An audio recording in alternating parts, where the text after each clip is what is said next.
ஒரு சம்பு தண்ணி எடுத்துக்கங்க. அத தோசைக்கல்ல ஊத்தி அதுக்குன்னு வழக்கமா ஒரு விளக்கமாறு வச்சிருப்பீங்கல்ல? ஆமாங்க. அத அடிப்பக்கமா திருப்பி சரிங்க. வரட்டு வரட்டு வரட்டுன்னு ஒரு 4 இழுப்பு இழுத்து சரிங்க. நல்லா கழுவி விட்டுருங்க. சரிங்க. ஒரு கிண்ண நிறைய மாவு எடுத்து பெரிய ரவுண்டாவும் இல்லாம சின்ன ரவுண்டாவும் இல்லாம சரிங்க. பொதுவா ஒரு ரவுண்ட ஊத்தி 4-5 வெங்காயத்தை போட்டு அள்ளி பொடி பொடி பொடியா நறுக்கி அப்படியே மேலாப்ல பரபரன்னு தூவி விட்டு சரிங்க. ஒரு நீளமான கேரட் எடுத்து அதையும் பொடி பொடியா நறுக்கி சரிங்க.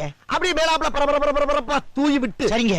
ஒரு 16 கரண்டி நெய் எடுத்து சரிங்க. அதுல 6 கரண்டி நெய்ய உள் சைடு அப்படியே லேசா விளாவி விட்டு சரிங்க. 10 கரண்டி நெய்ய தோசைக்கு வெளி சைடு அப்படியே மேலாப்ல விளாவி விட்டு சரிங்க. இட்லி பொடி இருக்கு பாத்தீங்களா?